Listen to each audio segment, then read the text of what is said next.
From Keene in the Shire, the Liberty Media capital of the world, this is Daryl W. Perry, host of FPP Radio News for Monday, January 8th, 2018. Silver is trading at $17.18 per ounce. Gold is valued at $1,320 per ounce. Zencash is trading at $53, and the average price of Bitcoin is $15,418.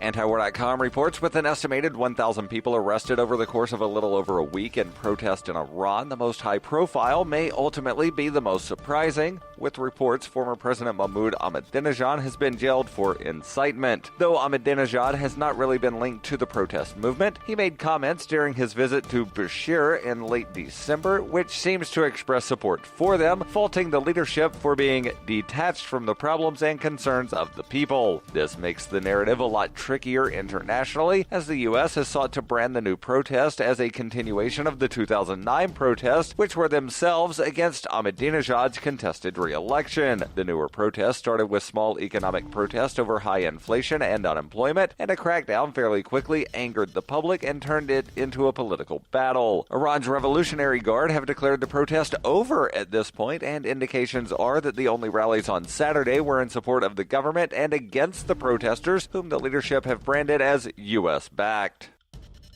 For over 40 years, Roberts & Roberts Brokerage has been a trusted source for buying and selling precious metals. Gold, silver, platinum, and palladium. They don't feed the banks. They're Bitcoin preferred and have removed the minimum purchase amount for all orders paid in the digital currency. Call Roberts & Roberts Brokerage today for knowledgeable advice on buying and selling precious metals and a forward-thinking approach to new technologies. 800-874-9760 or visit online at rrbi.co.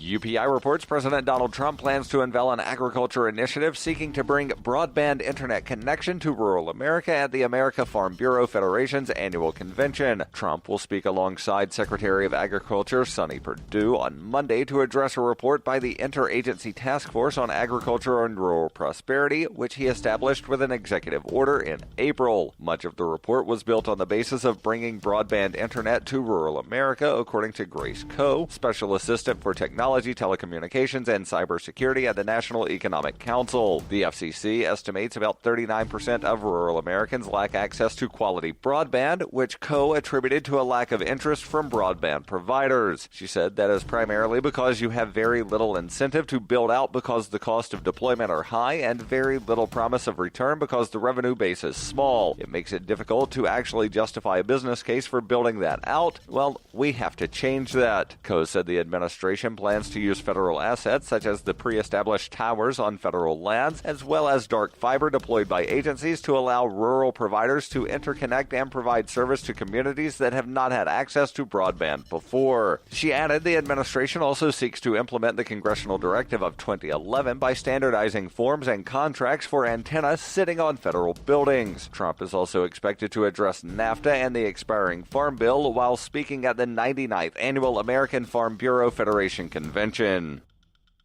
Are you looking for a cryptocurrency that has a focus on users and usability? Then look into Zencash. Zencash is the world's first private, distributed, and reliable platform for communications, transactions, and publishing. Zencash features global governance with inclusive decision-making, reliable funding for continuous improvements, and documentation and wallets in many languages that are available for Linux, Mac, Windows, and Android devices. Learn more at zensystem.io. That's zensystem.io.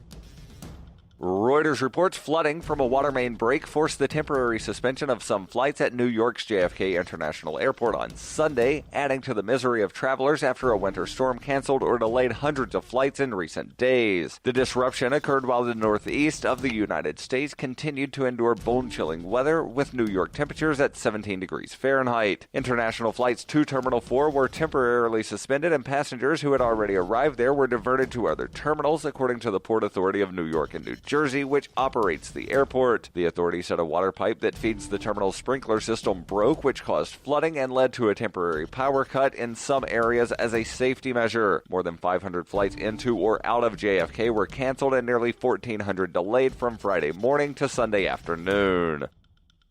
This has been FPP Radio News. Online at fppradio.com.